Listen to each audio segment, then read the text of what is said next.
দেবতার প্রার্থনায় ভগবান বুদ্ধ বলতে লাগলেন, असेवनाचवालानां पण्डितानां च सेवनः पूजाच्च पूजनीयानाम् एतं मङ्गलमुत्तमम्। মূর্খ লোকের সেবা না করা, জ্ঞানী পণ্ডিত লোকদের সেবা করা ও পূজনীয় ব্যক্তিগণের পূজা করা, ইহাই উত্তম মঙ্গল। पतिरूपादिशुभशोच उभे च कथपुय्यता अत्तसम्मापनिधे च एतं मङ्गलमुत्तमम्। ধর্ম তো জীবন যাপনের উপযোগী প্রতিরূপ দেশ বাস করা, পূর্বকৃত পুণ্য প্রভাবে প্রবাহান্বিত থাকা ও নিজেকে সম্মুখ পথে পরিচালনা করা, ইহাই উত্তম মঙ্গল।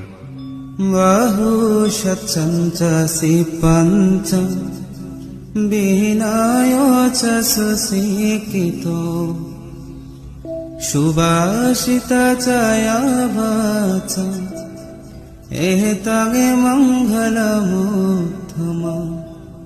নানা শাস্ত্রে জ্ঞান লাভ করা, বিবিধ শিল্প শিক্ষা করা, বিনয়ী ও সুশিক্ষিত হওয়া এবং সুবাক্য ভাষণ করা, ইহাই উত্তম মঙ্গল। माता पितु उपट्टाना पुत्रदारस संगहो अनाकुल च कम्मन्ता एतं मङ्गलमुत्तमम्। মাতা পিতার সেবা করা, স্ত্রী পুত্রের উপকার করা ও নিষ্পাপ ব্যবসা বাণিজ্য দ্বারা জীবিকা নির্বাহ করা, ইহাই উত্তম মঙ্গল।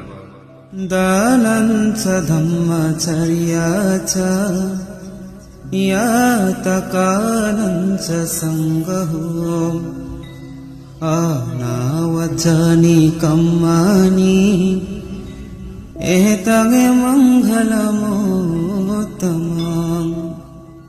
দান দেওয়া, ধর্ম আচরণ করা, জ্ঞাতি বর্গের হিত সাধন করা ও সদ্ধর্মে অপ্রমত্ত থাকা, ইহাই উত্তম মঙ্গল।